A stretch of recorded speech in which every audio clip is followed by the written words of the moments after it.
Good morning, everyone, and welcome to the Region 7 Science Programs webinar series. The Regional Science Program is pleased to have ORD's Drs. Heather Golden, Jay Christensen, and Charles Lane with the Center for Environmental Measurement and Modeling. Dr. Heather Golden is a research physical scientist at US EPA's Office of Research and Development in Cincinnati, Ohio. She holds a PhD from the State University of New York College of Environmental Science and Forestry and Syracuse University.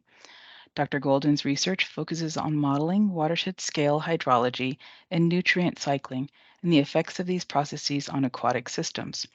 She is an associate editor for the Journal of Frontiers in Ecology and the Environment and leads a multi-project EPA research output on nutrient sources and fate. Dr. Jay Christensen is a research ecologist with ORD in Cincinnati, Ohio. Dr. Christensen received a PhD in ecology from Iowa State University. He researches the spatial and temporal dynamics of wetlands and streams, their interactions with the surrounding landscape, and their downstream effects on hydrology and water quality using GIS, remote sensing, and models. Dr. Christensen is currently the lead for an EPA research output on improved mapping of aquatic resources. And we have Dr. Charles Lane, who is a research systems ecologist with ORD in the Ecosystem Processes Division in Athens, Georgia. His undergraduate degree is in economics from the University of North Carolina, Chapel Hill, and his master's and PhD are in systems ecology from the University of Florida's College of Engineering. Well, since joining the EPA in 2003, he has focused on wetland hydrological and biogeochemical dynamics and contributions to down gradient systems, in particular researching the connectivity and functional nexus between non-floodplain wetlands and stream networks at watershed scales. So today they are going to present their work studying the effects of wetlands on nutrient reduction and water quality in Iowa. This is a live webinar and it is being recorded. If you have any questions for them during the webinar, please write them in the chat and we'll address them at the end of the presentation. So please put your mics on mute and we will open up the lines later for questions. At this time, I'm handing it over to Dr. Heather Golden. It's all yours, Heather. Thanks, Eleodora, and thank you for the invitation today, too. I know you all are busy, and I really hope this is worth your while, taking an hour out of your day. Let me make sure I think everything's showing okay. And I want to make sure to recognize both Jay and Chuck. We're all equal here, but you're going to be hearing my voice in this next 45 minutes or so. So Jay Christensen, Chuck Lane, that Eleodora introduced, we all work together as a team on this topic. So I can see Jay. I think Chuck was on a second ago, so hopefully Chuck's on video too. But you guys don't feel like you have to be on the whole time. I just wanted to make sure everyone knew your faces as well. So again, thanks. So today, what we've been looking at for the past several years now is looking at how wetlands mediate downstream hydrology, but also importantly, nitrate dynamics across the upper Mississippi River Basin.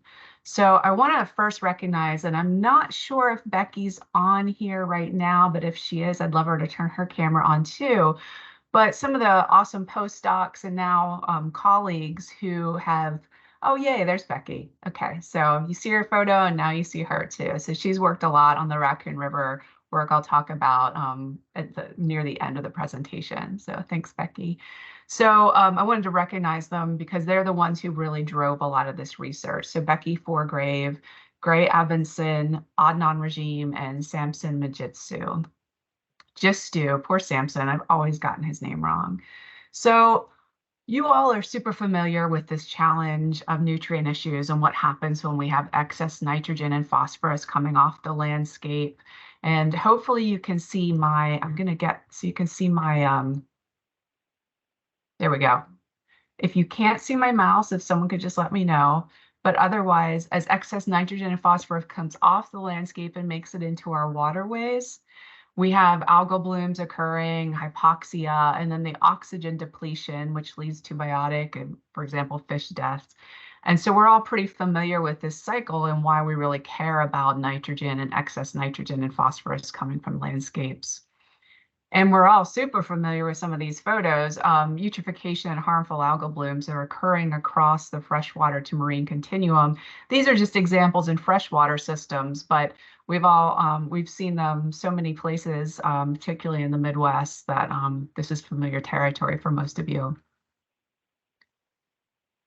So this is an interesting look then at the nitrate. So I'm going to focus mostly on nitrogen today and nitrate.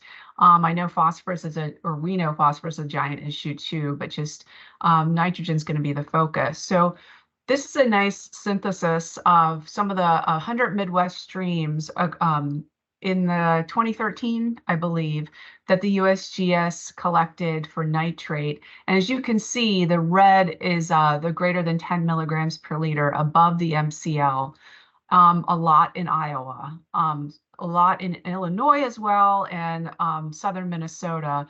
But we can see that there's cause for concern, and you all are very familiar with that.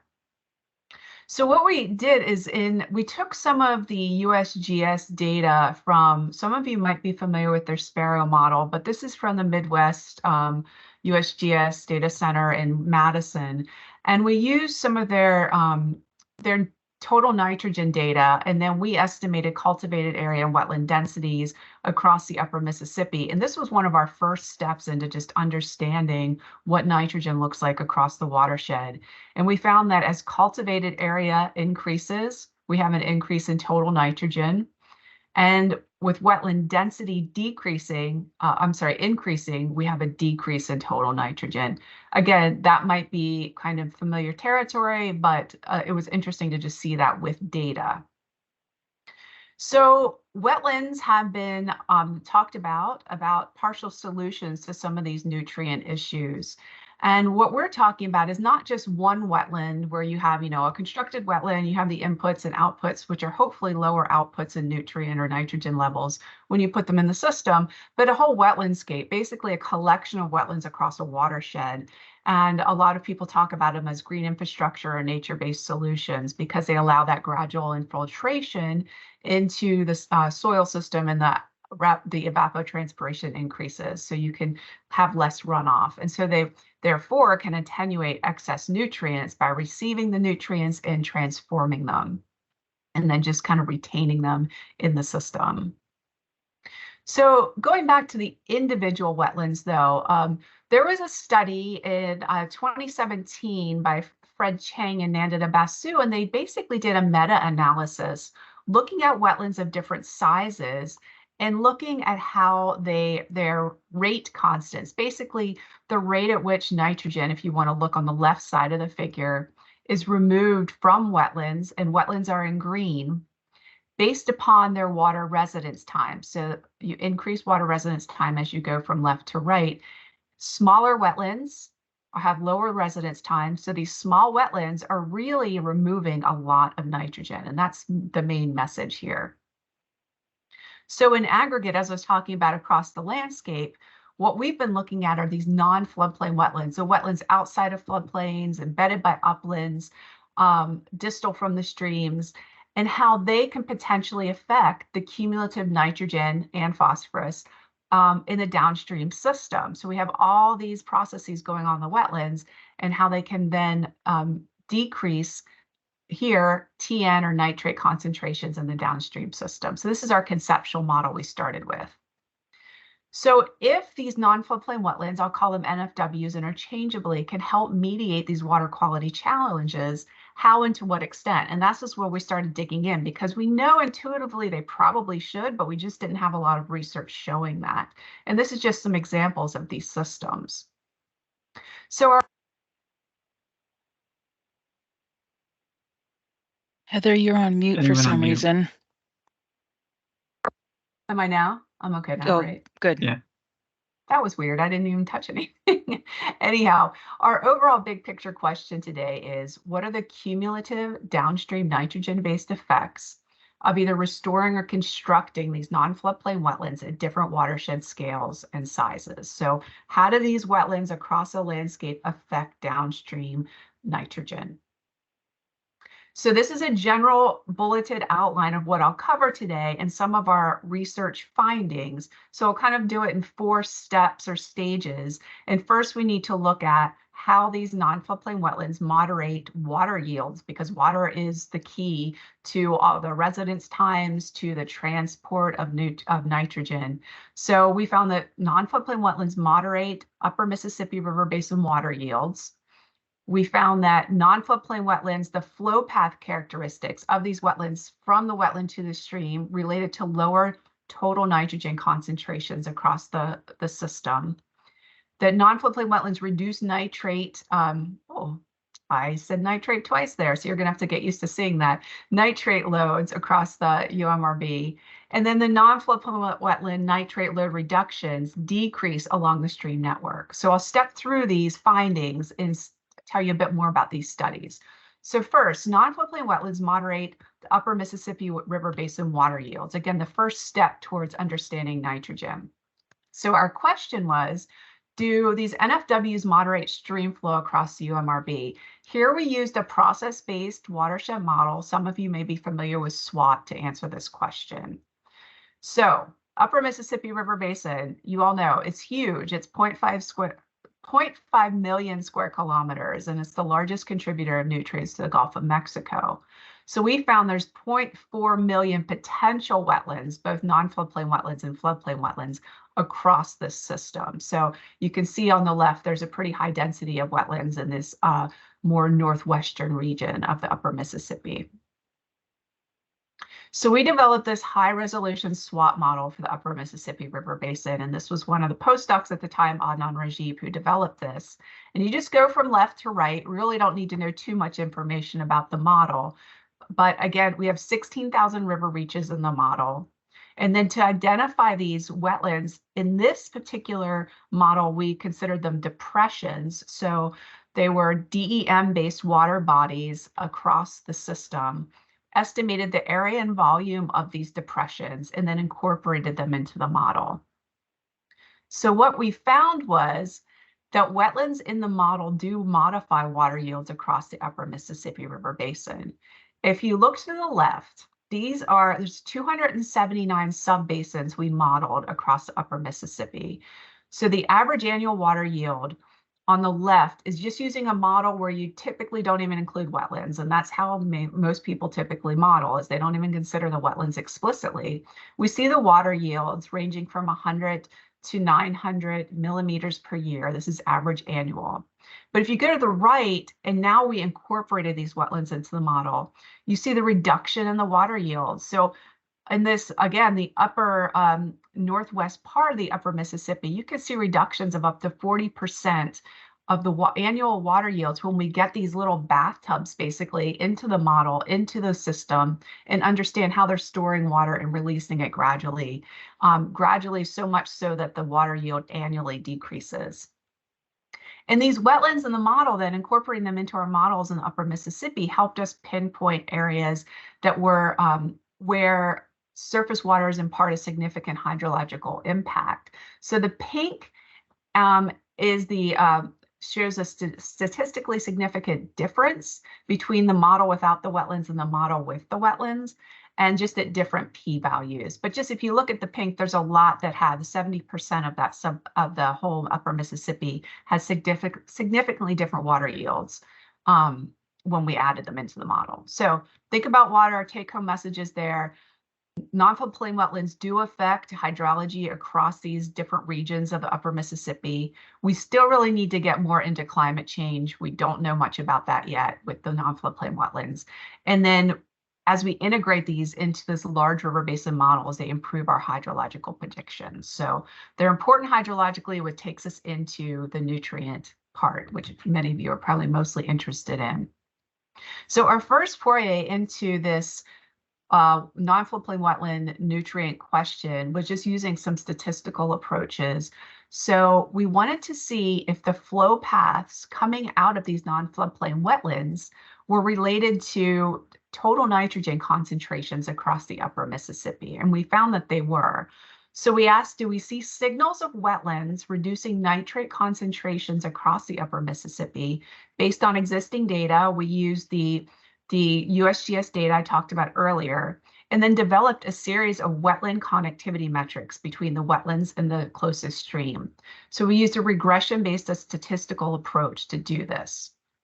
So how do we do the regressions? Well, if we look to, we'll go to the right first. Our response variables, we use total nitrogen and total phosphorus. I'll only talk about the total nitrogen today. But our explanatory variables for this model were the basic ones you usually consider: land cover, ag, atmospheric NMP inputs, and then climate data. But what I really want to focus on here are what we added and we've developed for this particular project were wetland and wetland connectivity metrics. And I'll explain that in the next slide. These were the explanatory variables in the model. And again, the response variable was TN, total nitrogen. So to describe these connectivity, if we look to the right, connectivity metrics between the non-floodplain wetlands and their flow paths downstream, this is describing these like little circuits here. That's what we're describing, those flow path metrics. So we had types, we bin them into riparian, non-riparian surface connections, and non-riparian subsurface. We had magnitudes, very fast, moderate, slow. This is based on soil characteristics. Frequency, high, moderate, and low, again, based on soil characteristics. And then the impact, are there canals or barriers, none, low, and high along that flow path. And what we found were that these connectivity metrics could really provide some insights on total nitrogen across the upper Mississippi. So I want to just indicate before I get into this figure, flow path, or FP, equals the flow path from the non-floodplain wetland to the nearest stream. And just pay attention to what I have in the rectangles. They're all wetland metrics, and all of these wetland metrics are negatively related to or inversely related to TN. So average wetland drainage. As you increase your wetland drainage area, you decrease your TN. And then, for example, we look at the flow path with shallow and deep connectivity. As we have connectivity going below the surface, we slow down that nitrogen getting to the stream, and we have lower TN concentrations. So you could just step through these, and you do see that these are important predictors of TN. So from this particular project, using these statistics, we saw that these characteristics, these flow path characteristics of non-floodplain wetlands to nearby waters were statistically related to decreased downstream TN concentrations. So again, this was our first step into this world of wetlands and TN across these large river basins. So then we kind of stepped it up and used a process model, and we found that non-floodplain wetlands do reduce nitrate across the UMRB. And that, again, apologies for those double nitrates, but at least I'm driving the point home. So we asked, to what extent does non-floodplain wetland restoration and construction affect nitrate across the upper Mississippi? And what are the important non-floodplain wetland characteristics influencing these impacts? So again, we went back to a SWAT model, and we modified our water-based one to answer these questions. So our first step wasn't to use that model. It was to look in the Cedar River watershed in Iowa, which many of you are familiar with. So we did some quick test simulations that we included in a kind of a commentary type paper in 2018. So we had several sites where we calibrated the water, and then we did nutrient concentrations at the end of the Cedar River watershed. And what we found that, okay, so on the left, we have a model without the non-floodplain wetlands. And on the right, we integrated those wetlands into the model. And what we found that when we integrated those non-floodplain wetlands into the model in B, we saw an average annual nitrate yields decrease by about 7%. So it's different for each of these subbasins, but in general, across the watershed, we saw that we're getting better models because we're actually seeing what these non-floodplain wetlands are doing. And we also see that these non-floodplain wetlands are in fact reducing nitrate. So let's go big, and we'll go back to the upper Mississippi, full upper Mississippi now. We took that water model we had before, and we ran it for wetland restoration to look at nitrates. So we have, if we go all the way to the right, We have nitrate loads and stream flow at 279 subbasins and the upper Mississippi River Basin outlet. So now again, looking at nitrate rather than just the water. So this is just kind of an example of what things look like in the watershed. Land use, wetlands, soil nitrogen, and model outputs are all clustered spatially.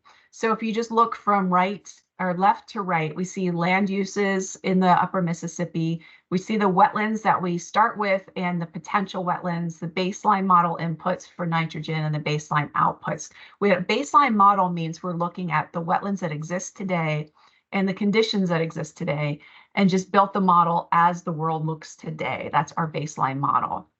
And what I want to just point out is, for example, if you look at these wetlands, the bright yellow are areas where there's high baseline wetlands, so currently have a fair amount of wetlands compared to the other subbasins. And then the, what color would you call that? Turquoise is when you have a lot of potential wetland areas. And then the bright blue is where they kind of coincide, where there's high wetlands and high potential for them. But what I really want to point out here is, let's start at this red rectangle in the B wetlands box. We see that there is a mismatch between current wetlands, again, the bright yellow, and where the high loads are. If you go over to D and you see that the high loads for both nitrate and organic N are in this dark green. And so there's a mismatch of where the wetlands are and where the high loads are. So what we want to look at then are the opportunities. So if we go back to the left and B, and we see this new square box, and this is where we have the potential for wetlands, where we could put in wetlands in this upper Mississippi River Basin. So once we did that and we added the wetlands, I'm kind of skipping some steps here, but now we're adding wetlands in these 279 subbasins across the upper Mississippi. And we found that at the subbasin scales, we found usually found a reduction in nitrate coming out of those subbasins. And it sometimes, most of the times, but not always, resulted in load reductions at the actual outlet of the upper Mississippi. If you look at the left, we have the basin-wide nitrate load reductions. So that's at the upper Mississippi River Basin outlet. And then on the bottom, we have the subbasin nitrate reduction. So the nitrate reduction once you put in wetlands in each of the subbasins. You see in the ellipses that in general, as you increase the subbasin nitrate reductions from wetlands, you have a reduction at the actual outlet of the upper Mississippi. But then we have these problem children down here where that really doesn't always happen. You see that the subbasin nitrate reductions can increase, but it doesn't necessarily mean there's an increase at the outlet. And why is this? Well, there's two reasons we found. And these ornery kind of subbasins are in the dark black on the right. They either already have a fair amount of wetlands, so an increase in wetlands didn't really do a lot in increasing the nitrate reductions, or they're so far up in the upper Mississippi. Please put your mics on mute. That'll redo. Thank you. Thank you. Okay, they're so far in the northern part of the upper Mississippi that they really don't have an effect at the outlet itself. So that was an interesting finding. And then we get into the tile drainage issue, and I'm sure many of you already had that flag going off in your head, like, what about the tile drainage? Well, we found that, okay, this is the subbasin count on the y-axis, and the percent of the nitrate coming off the subbasin from tiles. In general, across those 279 subbasins, we have a median of 67% of the nitrate is coming from tiles. In this particular version of our model, we could not route the water from the tiles into the wetlands. So then what we found is that as the percent of non-tiled nitrate in the water yield coming out of the subbasins, meaning as the percent of water that comes out that's not from tiles increases, we could get a lot more nitrate removal from those wetlands. And then interestingly, a couple years later, about a year and a half later, we found that we were looking into the why all of this was happening. And this was in a modified model that we could now actually route the nitrate from the tiles into the wetlands. And we found that different wetland and wetland catchment characteristics resulted in variable nitrate reductions. So these are on the left, the y-axis, you see the change in mean annual nitrate load at the upper Mississippi River Basin outlet. The green is the actual change or the load reductions. And then on the bottom, we see the restored wetland areal extent. So the percent of the total basin area that's in wetlands as part of these scenarios for our model. And you can see there is once you get up to like, you're putting 5% of the total subbasin into wetlands, you have an extremely wide range of potential reductions. And this is where we really caution a lot of the studies that say there'll be a 12% reduction in nitrate from X% of, wetlands restored. Because what we're finding is there's so many variations because of the different characteristics, like these key factors on the left. Nitrate loading to wetlands, the actual loads coming into the wetlands, the wetland catchment to wetland area ratio. So how big is that drainage area coming into the wetlands, where the wetlands are located, and those removal rates. I talked about removal rate constants earlier. And so how much or what is the rate of nitrogen removal in these systems? So our take-home messages from this is that these non-floodplain wetlands can mitigate surplus nitrogen across the upper Mississippi River Basin. And this was a slide when I was talking about the Minnesota River Basin, so that's what MNRB means. Yet their effectiveness is dependent upon many factors, and there's a lot of nuances in these big picture, clips, like I said, of these X% reductions from Y% wetlands. Based on location, the catchment size of that wetland watershed, the wetland storage capacity and seepage, which I didn't really even talk about much, the nitrogen removal potential in these wetlands, and then the tile interception capacity. How much can these wetlands absorb from the nitrate coming out of these tiles? So our final study, and this is the newest, and this is the study that Becky is leading that you saw earlier, and she might have to actually jump in occasionally and correct something I'm saying, but it's new work. So we're finding that the non-floodplain wetlands nitrate load reduction decreases along the stream network. And you'll see what I mean by that as we get into this. So what we're asking is how far downstream, once you put in a non-floodplain wetlands, how far downstream does that affect nitrogen loads across the Raccoon River watershed, Iowa? So I'm sure almost all of you are familiar with the Raccoon River watershed in Iowa. And I want to emphasize here, it says restoration. These are actually, our scenarios in our model are really focused on constructed wetlands.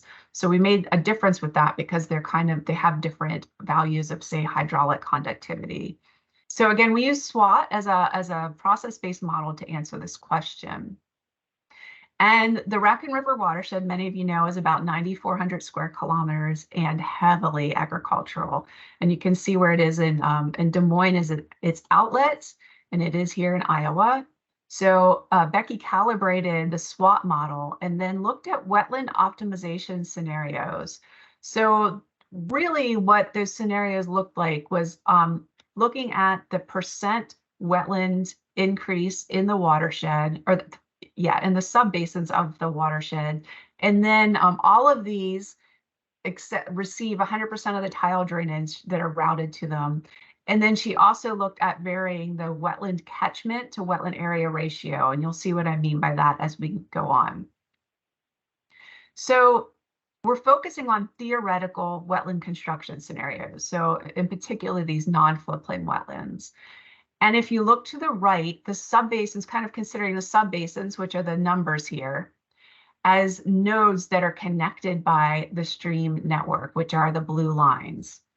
And so we construct the wetlands and their drainage area by varying the catchment to area ratios of the wetlands. And again, this is the wetland catchment area, not the watershed catchment area. So the wetland catchment area ratios and percent increase in wetland area across those subbasins.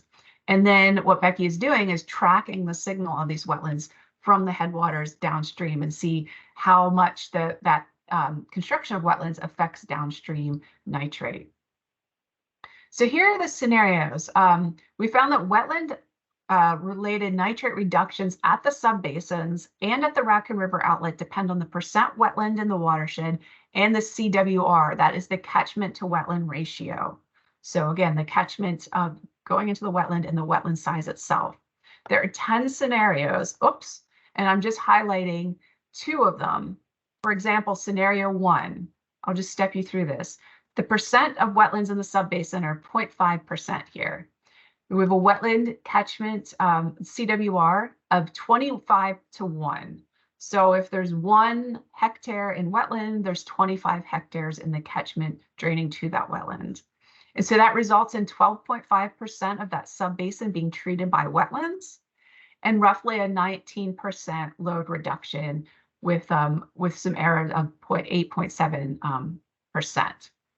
So that is at the subbasin. Once you get down to the outlet of the Raccoon River, it's only a decrease of 0.18%, so a really small decrease. So that goes all the way. So as you travel through the Raccoon River, that nitrate load reduction decreases considerably. Now let's drop down to 10, scenario 10, which is kind of pie in the sky, really pie in the sky, but we're again looking at theoretical bookends. So we have for 4% wetlands in the subbasin, a catchment wetland area ratio of 25 to 1. That means the 100% of the subbasin is treated by wetlands, right? So there we have a pretty significant load reduction, 82%. But the point here is too, is as you get to the Raccoon River watershed, even that 82% reduction, you're only getting a 0.8% reduction at the Raccoon River outlet. So that's pretty important. And this is at much smaller scales than the upper Mississippi. So this is just another way of kind of looking at it. The nitrate reductions along the stream network vary dependent on the percent of non-floodplain wetlands implemented or constructed in those watersheds. So let's just, at the bottom, it says increasing wetland percent with wetland catchment area to wetland area ratio, that's CWR, all set at 25 to 1 in each of these figures. So the CWR is 25 to 1. Again, 25 hectares, for example, to 1 hectare of wetland. The 25 is the catchment area. So here we have 0.5 at the left. 0.5% of the subbasin area is wetlands. And we're changing the wetlands up, constructing the wetlands up here. Pretty quickly, that nitrate load reduction, as you can see, here's the color scale at the bottom, kind of peters out. As you jump all the way to the 4% to the right side with that 25 to 1 CWR, you see a pretty heavy nitrate load reduction in the subbasin where that wetland's constructed. And you start seeing it as you go downstream a bit more than the 0.5%.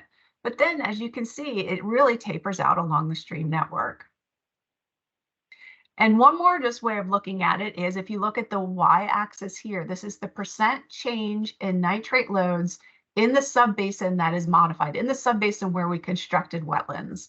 That's on the y-axis. On the x is the number of subbasins downstream from that constructed wetland subbasin.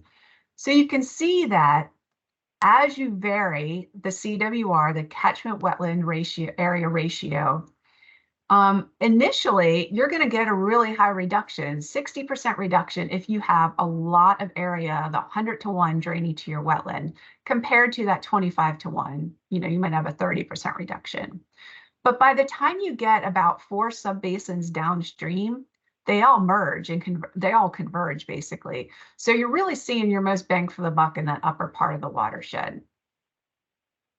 So the take-home message is here, optimizing the catchment wetland area ratios and the wetland sizes. You see a significant subbasin load reduction. Again, this is in the Raccoon River.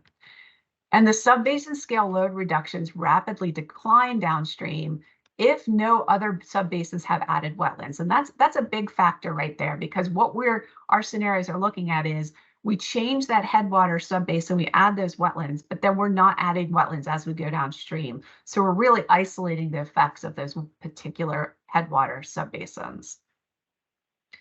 So that's kind of the story of what we have now, and where are we going with some of this work?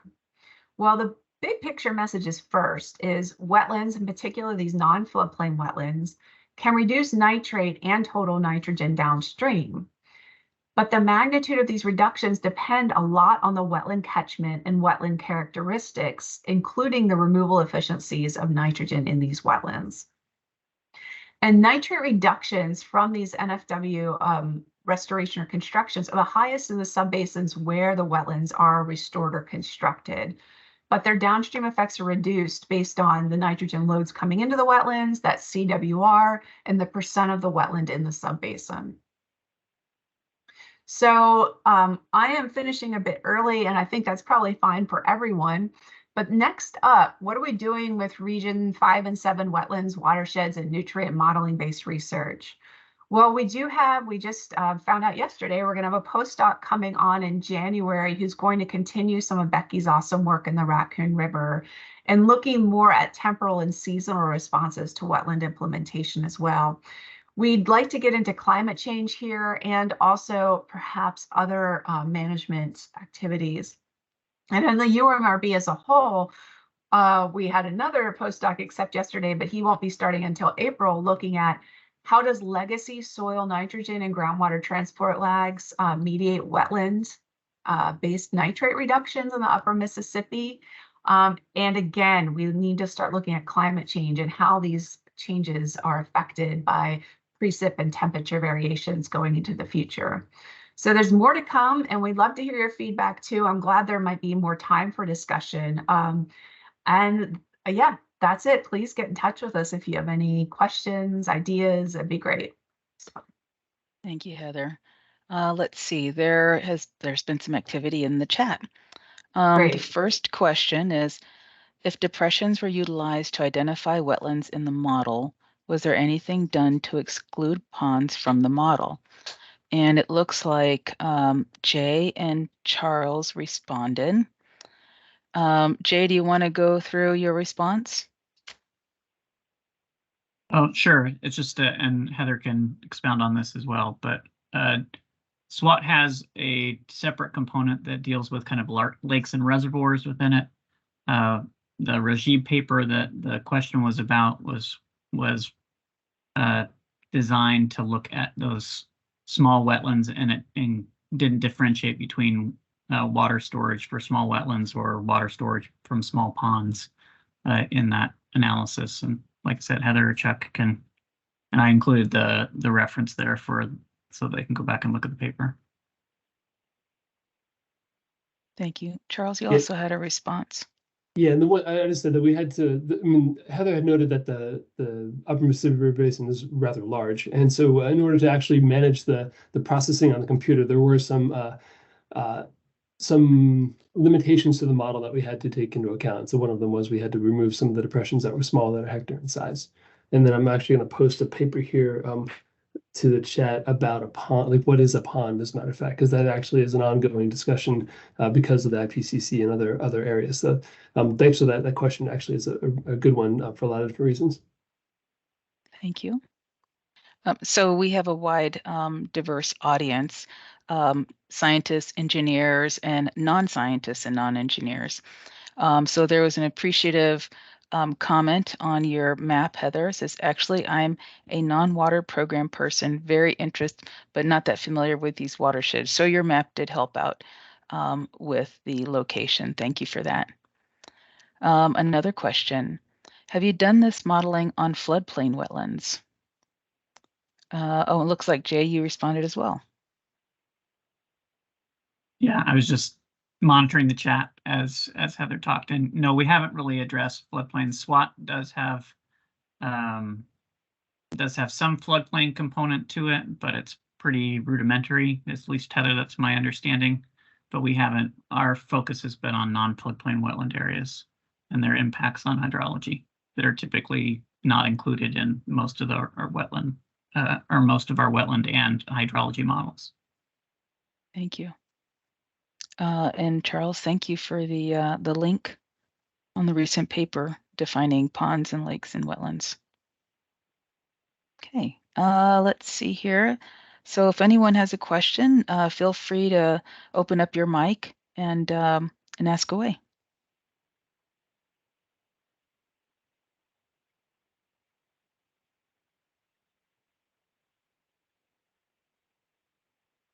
Okay. I do want to mention that I'm glad, Heather, that you extended the discussion to Region 5. We do have guests from Region 5, so internal to EPA and external to EPA. So I do appreciate you extending that beyond Region 7 and actually covering the whole basin. So thank you very much for your work. Are there any other questions? I have a question for you about restricting the smaller hectare wetlands. Have you any idea of how many of those wetlands were removed from your computation? I guess how much impact do you think that had? I cannot remember. Yeah, that was probably a good 4 years ago now. So I'm trying to remember. Looking at Jay and Chuck too. I don't even know if we have that actually, that information, but it's a super good question. But I know that our depressions were based on 10-meter data already. So 10-meter DEMs. So they weren't going any smaller than 10 by 10 to begin with. In fact, that study, it might have even been 30 by 30 at that point, because we've gone to 10 meters now. So anything, let's just say anything under 30 by 30 meters, we did not consider, and I don't know the percentage of that. I just don't. Super good question though. Yeah, I would say that just to follow up on that, is that a lot of the smaller depressions, we made the assumption that they were shallower, and so their contributions to the overall volume of the wetlands as they get lumped in our model would probably be relatively small, but certainly not insignificant, especially as you kind of boil down to a finer grain size. And the other thing, just to emphasize, when a lot of that initial research was done, it was kind of the first type of research that was done at that scale. So, I mean, even though we missed a lot, you can see from what we actually did consider, there's been, you can see the impact of these wetlands on hydrology and nitrate. So I'm guessing it would be even more if we got a lot of those smaller ones captured as well. Thank you. We have a hand raised. Ronell? Hi, good morning. First and foremost, excellent presentation, very interesting research. Do you have any ideas of the main drivers regarding those total nitrogen concentrations? Like, what are the sources? Is it like well, I mean, is there a way to differentiate? Is it naturally or from septic or fertilizer, runoff, or so forth? I myself have been monitoring nitrates, I was monitoring nitrates and nitrites and phosphorus and ammonium and all these things in Pensacola, which is a mixed-use watershed as well. And mine was specifically, when I did some soil tracking, it was predominantly attributed to sewage as compared to agrochemicals and so forth from the rural urban areas. We had initially hypothesized that it would have been the agriculture and rural and forested areas being the main contributors of total nitrogen, nitrates and nitrites and so forth, but it was actually the opposite. So that squashed my hypothesis. But yeah, do you have any ideas on sources or any point or non-point sources of your nitrogen, or is it natural? Or yeah, thank you. Well, thanks for that question. And I think there's two answers depending upon the study. So the first study where we used the statistical models and we used the USGS Sparrow-based data, their Sparrow model, but it was before they modeled, it's basically their base model data. We showed that connection between the ag and the total nitrogen, and then the wetlands and the total nitrogen. So there, even though we didn't explicitly tease out all sources, I mean, we saw a pretty good relationship there between the ag and the TN. In the other models, the SWOT-based models, it's funny you asked that question because we kind of go in the other direction. We try to parameterize it correctly according to the fertilizer coming in, the nitrogen deposition, and then we kind of put that into the model and then run the model, and then we answer our questions about wetlands, but we don't really say, okay, the heavy sources are coming from here or there. They're mostly in the Midwest. I mean, it's ag. I mean, it's a lot of ag, but it's not always ag. So, and I'm wondering too if Jay and Chuck have anything, but also Becky, I don't know, and I don't want to put you on the spot, Becky, but if you had done any of that, teasing into that with the raccoon, but the raccoon is going to be considerably ag based. If anyone else wants to jump in, or if you don't have anything, that's fine too. That's kind of how I see the world. Yeah, and I remember when looking at in the statistically based approaches with the Sparrow model data, there were areas that the ag didn't show a really strong relationship. Areas that were right around Chicago, those areas that you have kind of a stronger urban or suburban footprint. But like Heather said, for the vast majority of the upper Midwest, the strongest signal that we could determine was attributed to the agricultural fertilizer and manure inputs. And I think I linked the paper in the chat, Sampson's paper. Thank you very much. Thank you for that question, though. I do want to say it makes me think that maybe we should really do that teasing out a bit more too. After we have our model results, even though we know what we're putting into our model, it would be nice to show the distribution of sources. Thank you. Let's see, there is another comment in the chat. With the Sackett decision limiting our ability to regulate non-floodplain wetlands, it would be interesting to see what the loss of those wetlands will do to our water quality. Thank you Jay? for that.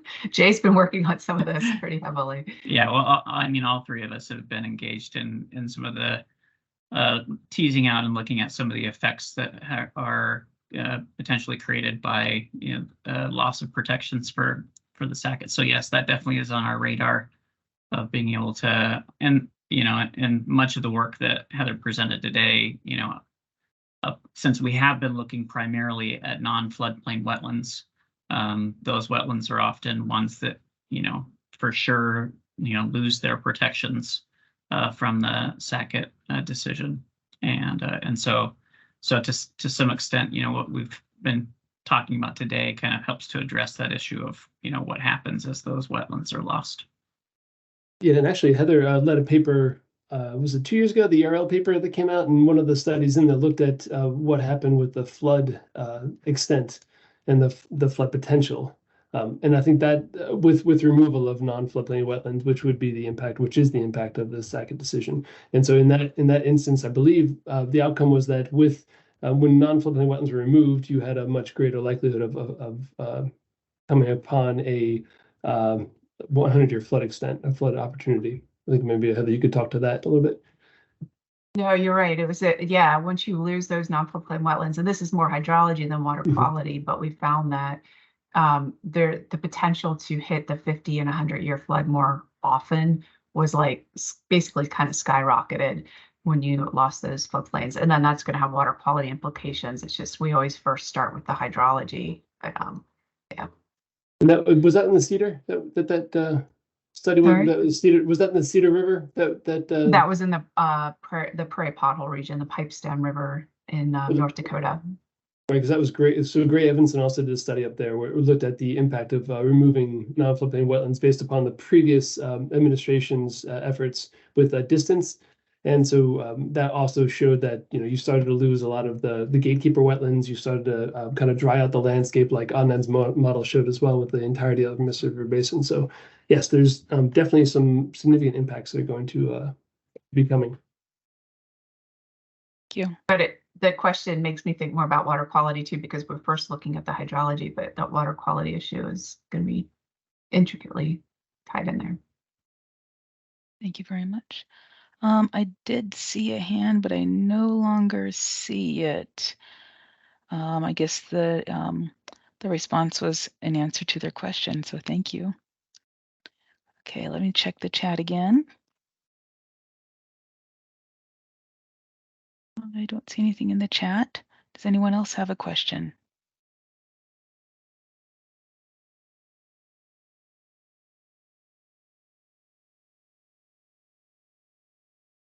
Oh, let's see here. Dr. Bridge-Mahan has put a question in the chat. Any predictive models for nitrogen? Can you elaborate? I kind of feel like you mean like machine learning type predictive models, or Yeah, I and mean, yeah, I myself have been playing around with these new AI predictive models and so forth, which I don't know much about. But have you guys utilized any like generalized linear models or any sort of models in that regard and had any success with that? Because I've been trying to, I mean, when you take so many variables into consideration, be it climatic variables, water quality parameters, land cover, types of system, and so forth, it really gets kind of complicated. So I've been teasing out, I don't know, have you guys been looking at, have you guys done any predictive models and found that any specific parameter or non-parametric variable had a significant effect on nitrogen in your watershed? Because, I mean, it does vary from area to area, region to region, and size of system. yeah, I'm gonna actually let Jay talk a little bit, but we had been working with a postdoc looking at long short-term memory models and other neural network type models for the Upper Mississippi, but she left, and then we have the current one with Oddmean too. So or Chuck too, but I was just thinking Jay did a lot of the inputs for those models. Yeah, so I mean, we've been, we've looked at some generalized linear models. We've looked at so we have someone that's working with short-term or long-term memory, basically deep neural network types of machine learning models. That one, the hard part with some of the machine learning models is that it requires a lot of data. And we're looking at it kind of both, so there's a fair amount of temporal data, at least in some locations. But we're, trying to look at both the temporal and spatial data to kind of tease out things. You have to go to pretty large scales. And then, as you said, those larger scales, it tends to become a little confounding. And so yeah, we have attempted to try and look at that. I don't know if I would say yet how successful some of that has been. I don't know, Chuck or Heather, if you want to. I'm sorry, I've been busy populating the chat with different things. So. And thank you for doing that. And I would say, in response to those, that, much of what we've seen, since we do have to work at a larger scale, is some of those underlying, like in areas where there's a large source of nitrogen, then it does come down to kind of some of the climactic combined with your, agriculture, the large kind of nutrient inputs that you have in the system that that drive those models for the most part, right? And so we see kind of the same drivers coming out in both the more simplistic types of statistical linear models as we do in the more complicated deep neural network types of models. Thank you. Thank you, Dr. Lane, for populating the chat with links to the publications and with more information. So appreciate that. Let's see, any other questions here?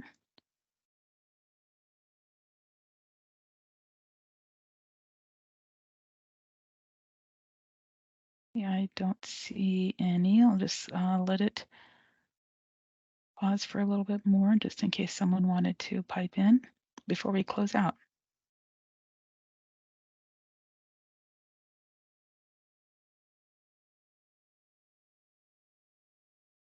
Okay, so seeing none,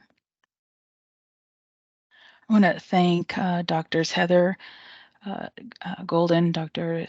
Jay Christensen, and Dr. Charles Lane for taking time away from your work to give this webinar. So the recording to this webinar will be posted on our Region 7 Science Programs webpage. I put the link in the chat. Our webpage is a one-stop shop to Region 7's research projects and ORD's funding opportunities, webinars, trainings, and publications. You can click on the link to our webpage or hover your phone over the QR code and it will take you to our webpage. I also posted the website in the chat. Our Region 7 Science Program webpage is updated monthly, and we post all the STAR, P3, and all other ORD research funding opportunities on there as well. This recording will be placed on the webpage. Give it a little bit. It'll be probably the first week of December is when it will show up. For those who are not able to attend, please share that link, not just the webpage, but also the link to the recording. Thank you all for attending. I appreciate all the time and the great questions and the wonderful presentation by Drs. Golden, Christensen, and Lane. Thank you very much.